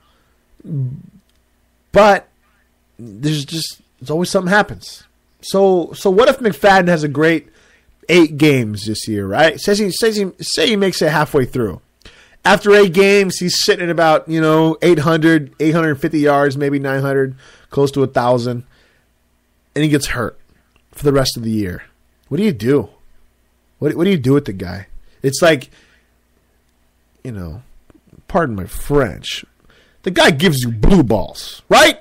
He leads you on, man. It's like he gets you all worked up and excited. Yeah, we got to run a game. Nah. He takes the wind out of your sails, man. Is there any other way to describe it? I mean, sorry I went there. But no, it's the absolute truth. And if I'm not mistaken, this is a contract year for Darren McFadden, is it not? Correct. Okay, so when we look at his career, in 2010 was obviously his best year. He played 13 games, has never played a 16-game season, but he did play 13 games. In 2010, he ran for 1,100 yards, caught another 500 yards in receiving, and he averaged 5.2 yards a carry, ran for 7 touchdowns, caught another 3 touchdowns. And that's the thing, as you mentioned about him, is that he is an absolute threat. He's absolute mismatch nightmare, especially with the versatility of his fullback, Marcel Reese, that this could be the best pass-catching duo out of the backfield. Easily. Easily. I mean, you had Sproles and you got guys out there that are great catching the football. But when you add, as far as a 1-2 goes, I'll take McFadden and Reese over anybody as far as the backfield goes. So, in 2010, I mean, he rushed for over 1,000 yards for the only time in his career. He was starting to establish himself as one of the elite players in the game. Then you go to 2011, the year that I mentioned. He's played 7 games. He averaged 5.4 yards a carry and ran for 600 yards in 7 games, 614 yards. This guy was doing fantastic and was on pace for a phenomenal season. Another 19 receptions for 154 yards and a touchdown. I mean, you can't ask for anything better at about the midway point, not just shy of the midway point, than that. I mean, he's on pace to 1,200 yards, 8 touchdowns. I mean, averaging right at 5.5 yards a carry. I mean, that's awesome. That's awesome. I mean, other than guys obviously like Adrian Peterson and some of the other elite backs in the NFL. I mean, Darren McFadden is right there with him. So to answer your question, 2012, he played in 12 games. He ran for 700 yards. And again, we can't pin last year on him. He averaged 3 yards a carry in that zone block scheme. I mean, it doesn't take a football guru to recognize the fact that there was a major shift, a paradigm shift in the Oakland Raiders offense last year, and that was the result was Darren McFadden falling short. So to answer your question, he is in a contract year. If he is on pace for a 2,000-yard season and goes down in week 8, I don't think that you re-up the guy. You can't. We can't. I mean, I don't care how brilliant you are. If you're not on the field and we have to, put in Jeremy Stewart, well, Darren, I'm sorry, man. Got to part ways. Head on to Dallas and go hang out with your fellow Arkansas boy, Jerry Jones. Let him pay you, $8 million a year to play your 8 games. The Raiders can't afford that at this point. I don't care how high profile he is, how talented he is, how much of a truly potential elite player that he can be, and probably the only one that exists on the Raiders roster. It doesn't matter when you can't play 16. He hasn't played 16 yet, and he hasn't played more than 13 even in his career. So, Darren, I'm rooting for you because I think he's one of the most dynamic guys there is. And again, to go back to it, with him and Marcel Reese active out of the backfield, it's amazing. They could be awesome. I mean, shoot, even with Pryor back there, can you imagine the read option potential and all the different stuff that could go on with having a healthy McFadden and a healthy Marcel Reese back there? I mean, the possibilities are endless. But if he's hurt, whether it's the Liz Frank or whether it's the knee or whatever, we can't have it, man. We got to part ways. We've already had to make a lot of tough decisions, letting some fan favorites go, especially like Huffy. I mean, Huffy was one of my favorite guys, but we had to let him go. It just eventually you get to a point to where their value doesn't outweigh their salary. And McFadden being in a contract year, that's the way it's going to be unless he can turn in 16 this year.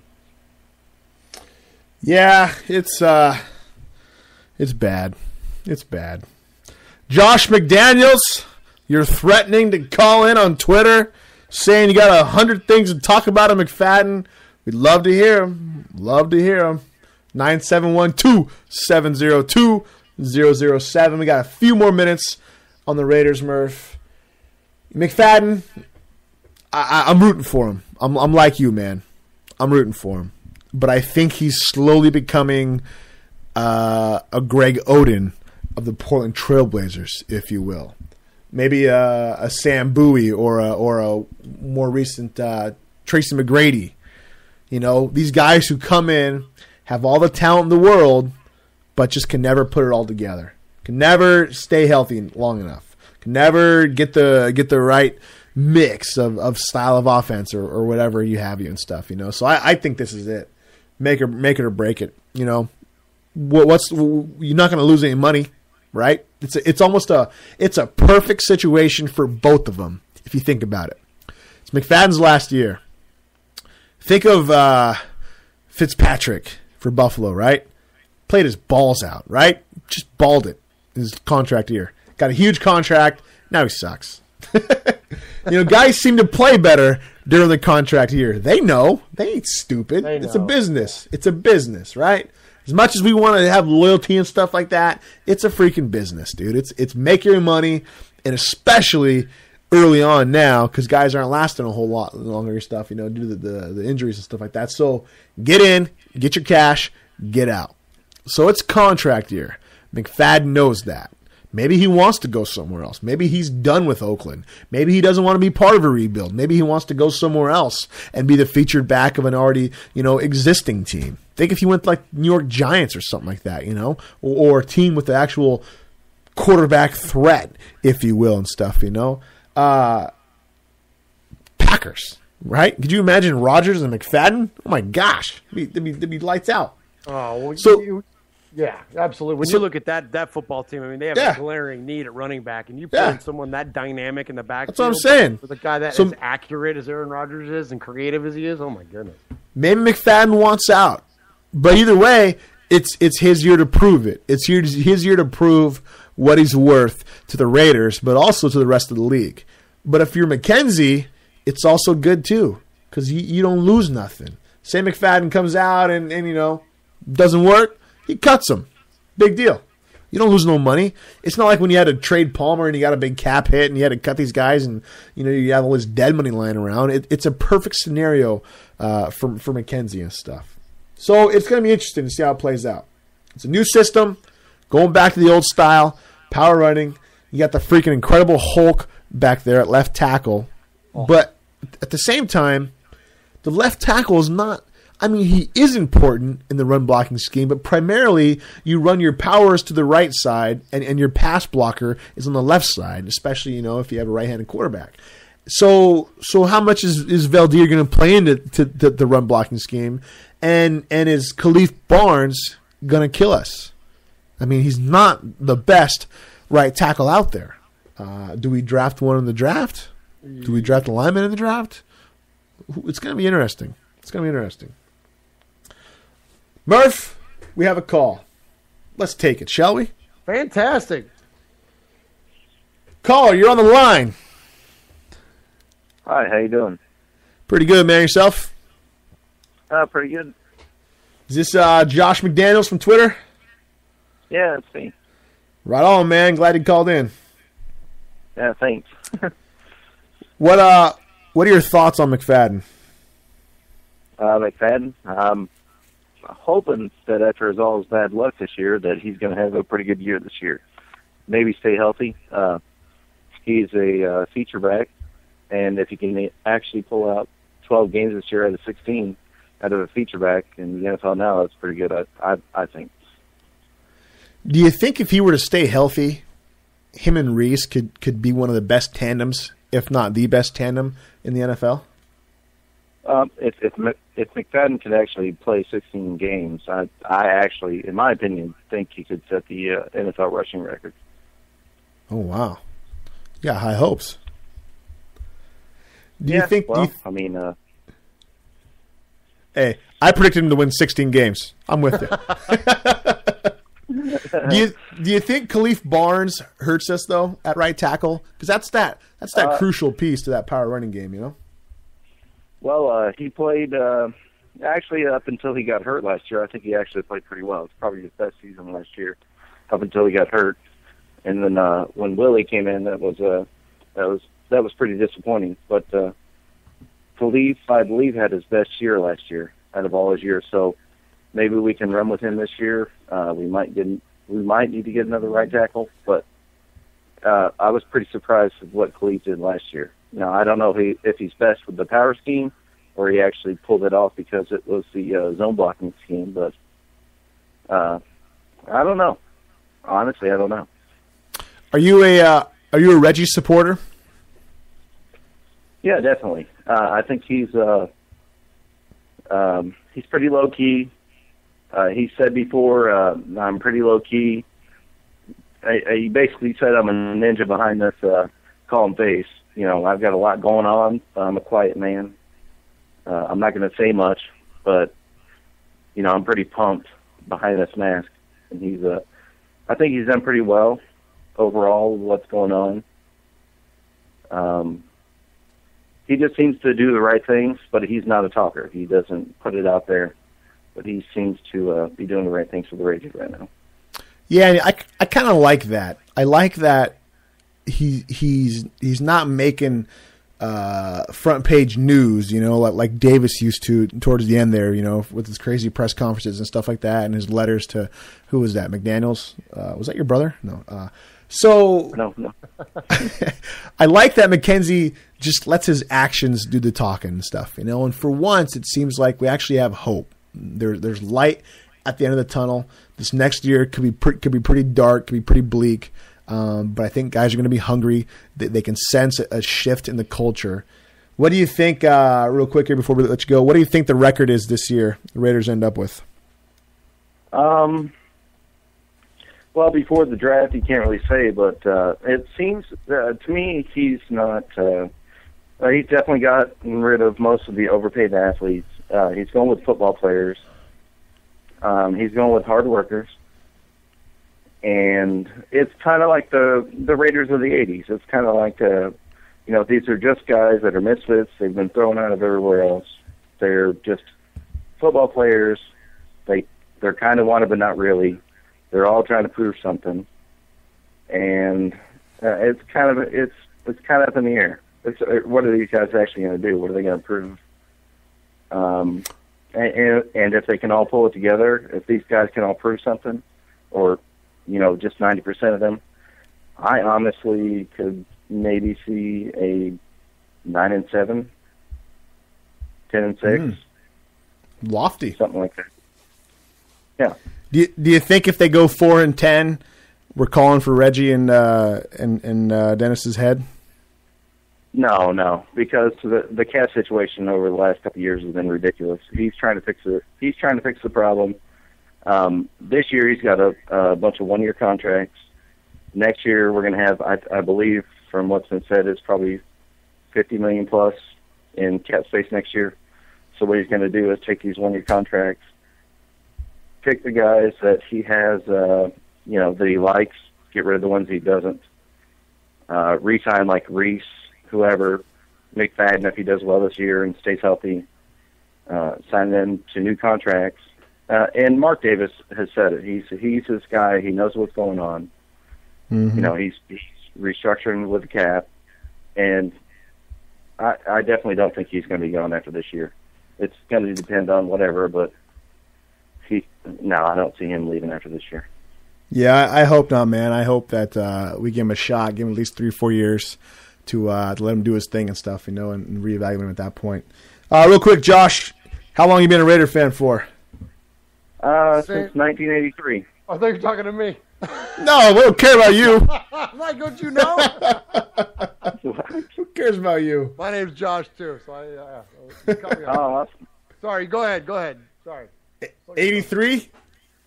83, yeah. Yep. Born into a Raider family or what? Do what?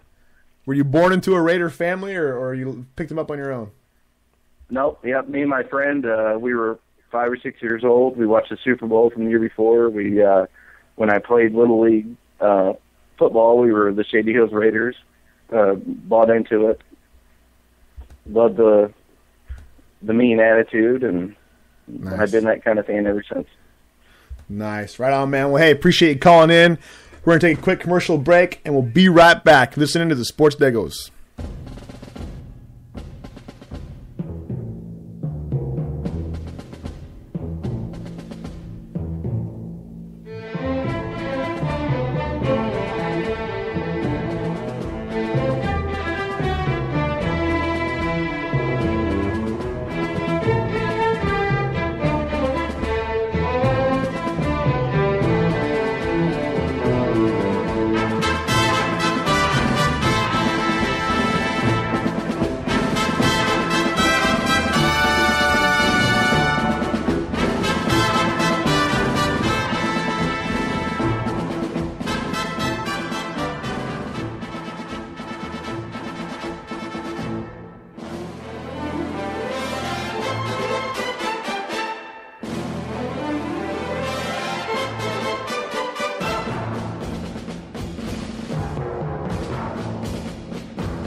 Welcome back to the Sports Degos with Sonny and the Murph.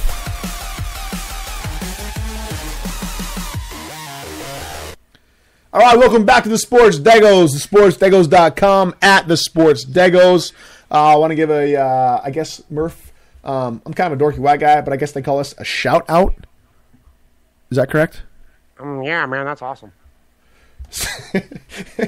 So, I want to give props to... I'm totally down with that, man. Props to Joshua McDaniels from Twitter, calling in the show. Appreciated the input. And appreciated him making the phone call, taking the time to hang out with the Sports Degos in the Dego Dungeon. Murph! You know how we roll. Yeah, all right, Beavis. Something happened this week, Murph, to one of our favorite people, to his baseball team, those Cincinnati Reds. A good friend of ours, Domino, we know him as. I think he's on Twitter. We'll tweet him out this story as well. Something happened to his hometown Reds. What happened, Murph?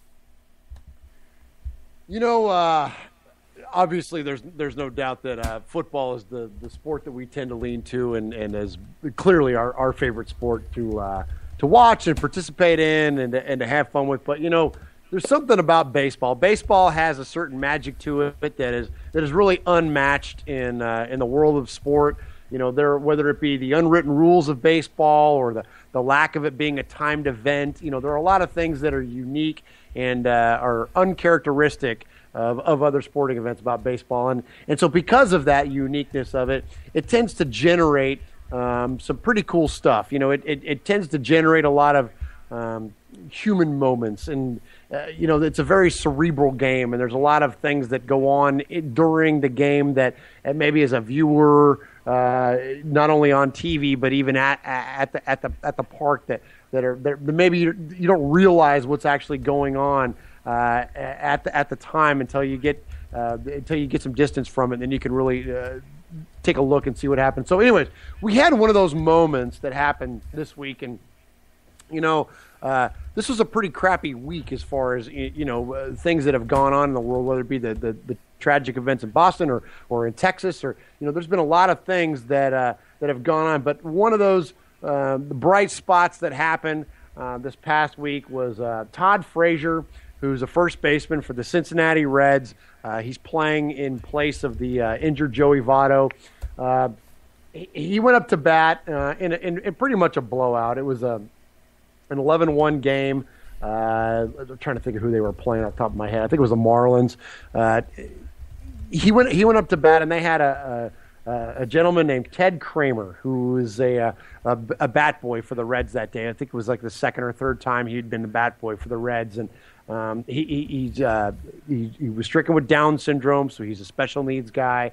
And one of the things that the Reds do is if there's 11 strikeouts and 11 runs scored in a game, they get free pizza. And apparently Ted, being very familiar with the ballpark and familiar with the facilities there, is a huge fan of the pizza. And so he's a huge fan of the pizza. He's a huge fan of the pizza. That's us, right? We gotta love a guy like that. So he was encouraging the team to get those strikeouts and to get those runs, and so they did. And as Todd Frazier, as aforementioned, was taking his last at-bat on his way out there, Ted said to Todd, he said, "Come on, hit me a home run. I love you."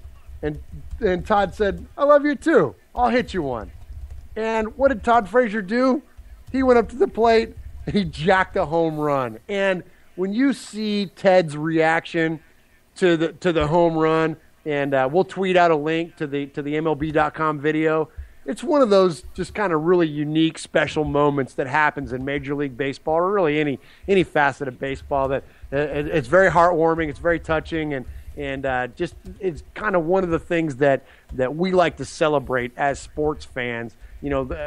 Sports is much bigger than the competition on the field, and while that may certainly appeal to certain aspects of our personality, when it comes to the world of sport, it's really just it lends to a broader appeal than what just happens between the white lines. It's all about us celebrating one another. And so that was just a really special moment, and it kind of a little bit out of the format of our show typically, but I wanted to highlight it because I thought it was very cool, and we'll put a link up to the video on Twitter.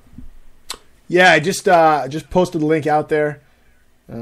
Posted it out there. Check it out. It's really cool. Almost like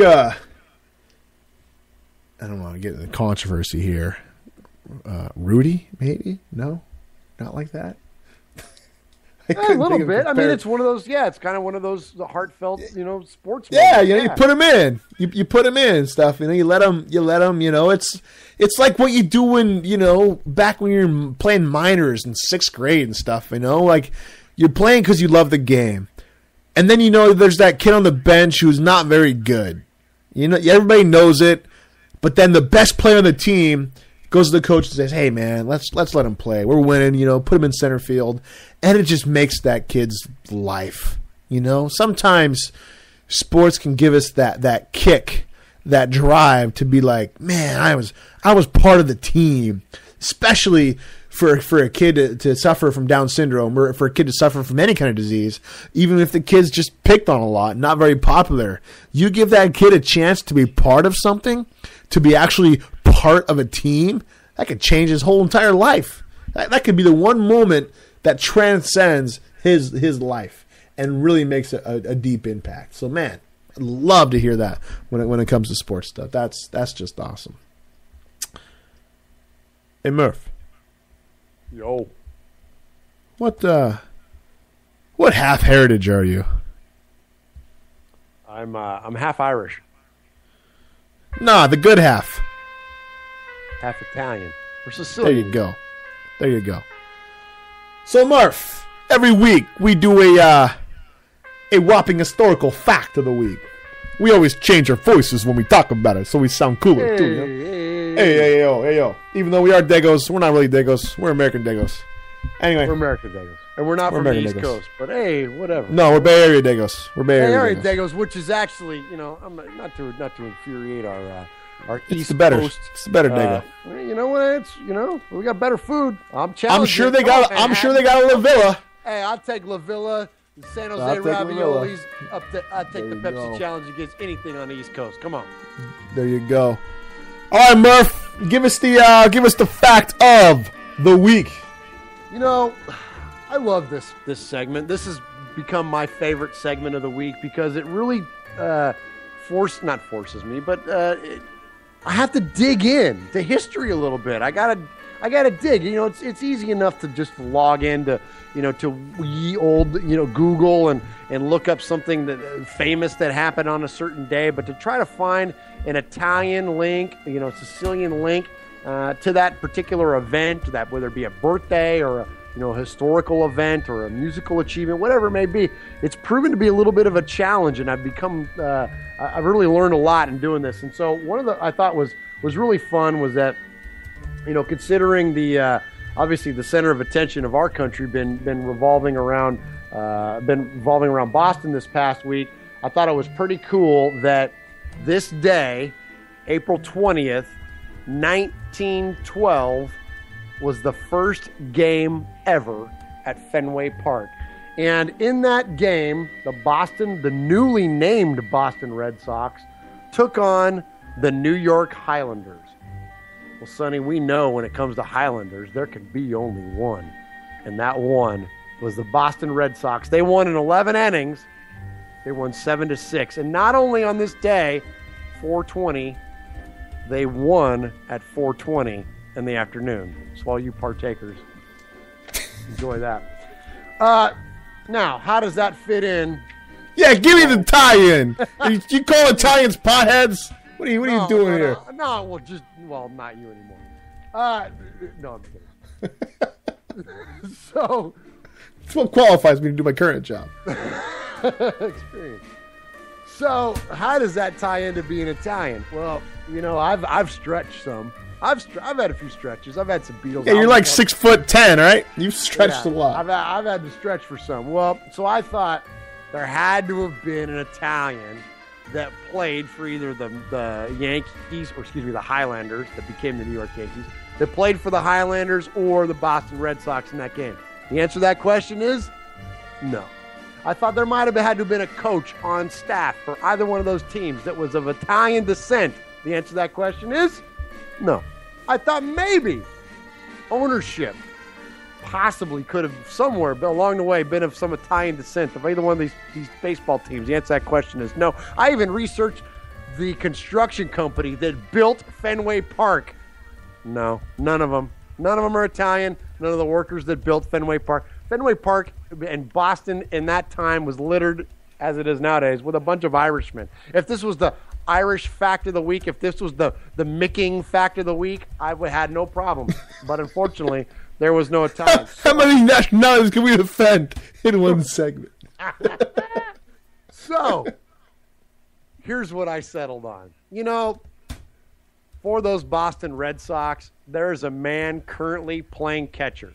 So a man that fits into the lineage of this baseball team started playing today, April 20th, Fenway Park. That catcher's name, Jared Saltalamacchia. And what can I tell you about the long name of Boston Red Sox catcher? How do you know how to pronounce that name so well, Murph? I don't know. We might have had like a kind of a connection to the name, Saltalamacchia. I don't want to give nothing away, but it might be a family thing. So, the catcher for the Boston Red Sox, Jared Saltalamacchia. He spells his Saltalamacchia with 2 C's, by the way. So, 2 C's. That's interesting. What can I tell you about that long name? The answer is this, and a long, long name it is, because Ray Geiler from USA.com confirmed that with 14 letters, add the extra C, it's 14 letters, Saltalamacchia has the longest name in baseball history. Sports announcers have shortened his name to Salty. I can think of a few people I know that have nicknamed themselves Salty. Saltalamacchia can be broken down into 3 Italian words. Salta, meaning he jumps. La, meaning the. And macchia, meaning spot. There appears to be no meaning beyond the literal translation, said Paola Sergi of the Italian Cultural Institute in New York's Archive and Records in a June 14 telephone message. The website, Saltalamacchia vins con il sottopardone, Saltalamacchia won with his owner. I told of a still famous racehorse that wowed spectators in Siena in 1704. An unruly stallion took the name of Saltalamacchia, was feared and respected by the local jockeys. No one offered to ride, quote, jump the spot in an upcoming race until his owner, a peasant named Maricino, stepped up to the task. Because Maricino had never ridden, quote, jump the spot, in Siene's Piazza del Campo racecourse, he refused risking public humiliation should his horse misbehave. So he rode with his face covered, and to the delight of the crowd enamored of a masked man riding this horse intrigued them. That steed, of course, won the race. So, on this day, I bring you the building of Fenway Park and the celebration of the catcher of the team that inhabits Fenway Park, the Boston Red Sox, and that man's name is Saltalamacchia.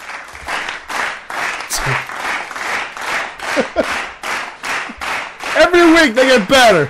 Every week they get better.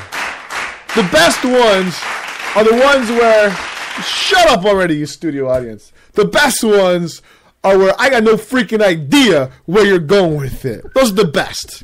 It's easy to say, this Dego, he played baseball. This guy played basketball. This guy's the coach of the women's team in Connecticut or whatever, right? Those are the easy ones. But man, the best ones are when you're like, on this day, the Beatles recorded the Sgt. Pepper's album. Here's how it ties in. And there's like this 10-minute tie-in. It's beautiful. Good work. Good work. Good research.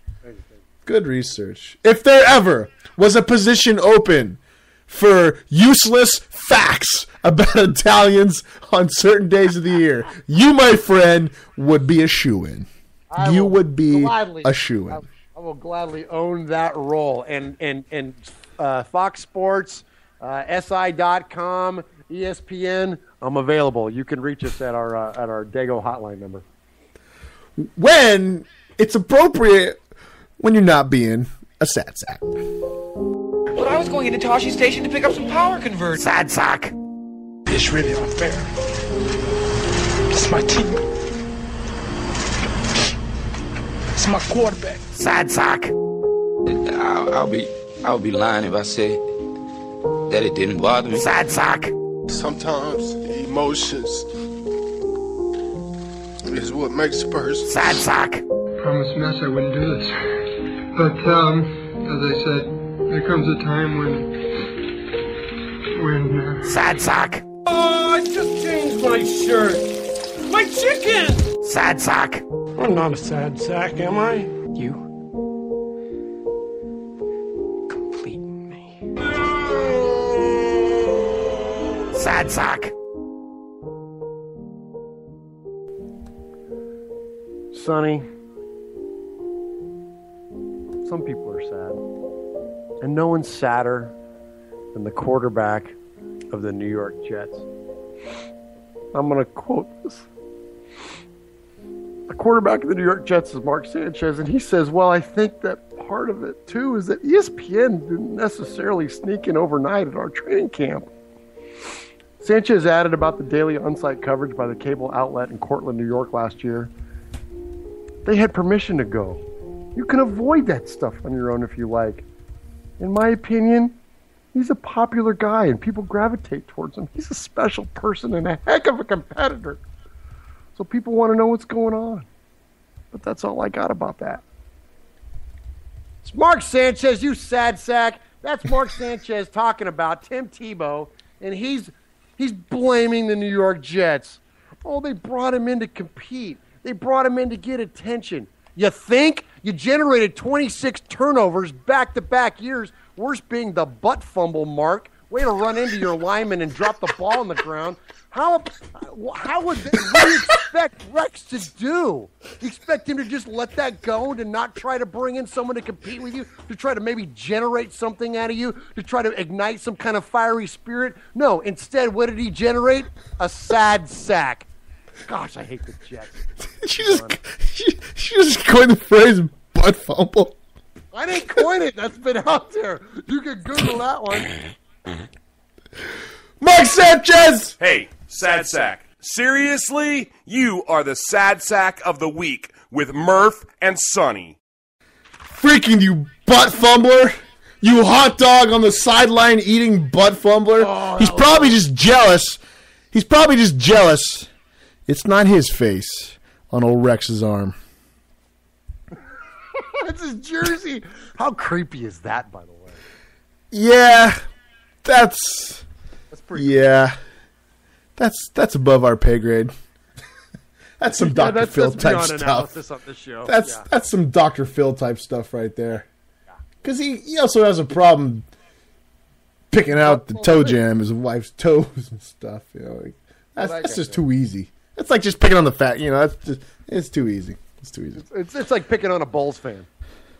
Yeah, you know, it's like picking on a Donkeys fan, you know, it's like, where do I want to start, you know, your lack of Super Bowls, your freaking bucktooth owner, where do you want to go, you know, we go in several directions, you pick it, we'll go in any direction you want, you know. Anyway, Murph, we were going to discuss the historical accuracy of one Phillip Rivers and how great he is as a human being and a philanthropist. And we're going to talk about his love affair with Jay Cutler when he was in the Broncos and how great those two got along and dissect that rivalry and stuff, you know, but we just don't have any time. I feel kind of bad. I know you're pretty upset about it. Sonny, I mean, I know you were busy traveling and all, but, you know, while you were doing that, I did extensive research on not only Phillip Rivers, but his intimate relationship with Antonio Gates, and really how really the kind of the there's some pretty we talked a lot tonight about special moments, and I've uncovered a lot of special moments between he and Antonio. Some locker room stuff that we don't want to might be a little explicit to discuss, but I thought that was a kind of a unique relationship to explore. But you're telling me we don't have time to do that? Talk about butt fumble.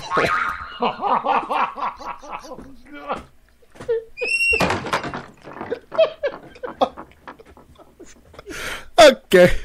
The children are offended. I apologize.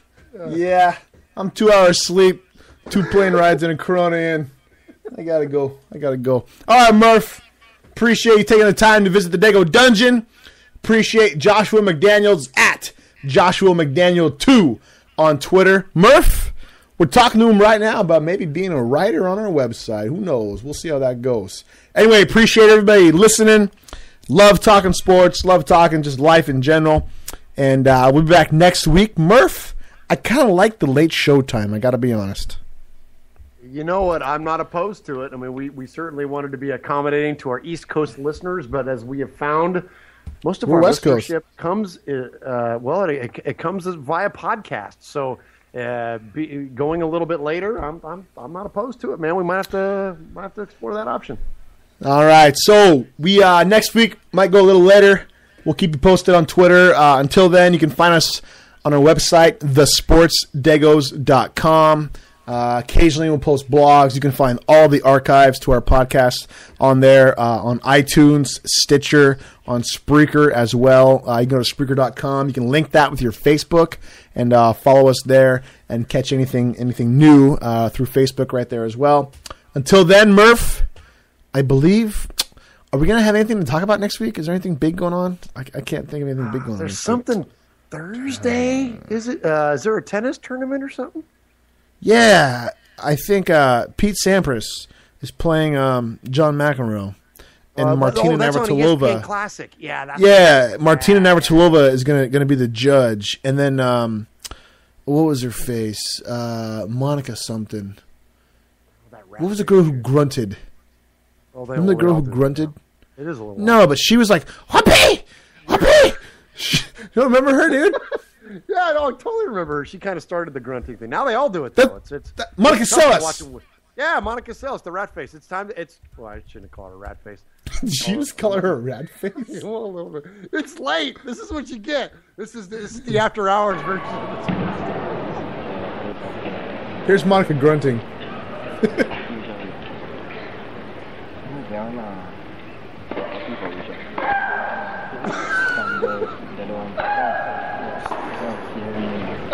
Oh my god, don't laugh. Don't laugh. That's brutal. Right? That changed octaves. That was amazing. Is that Mariah Carey? Yeah. No, it's Monica Seles, man. The freaking grunter. The rat-faced grunter, apparently. Oh, man. All right. We got to get out of here. All right. Sports Degos. SportsDegos.com. Twitter, @SportsDegos. Murph, appreciate it. Josh McDaniel, appreciate you calling in. Until next time, take over the world.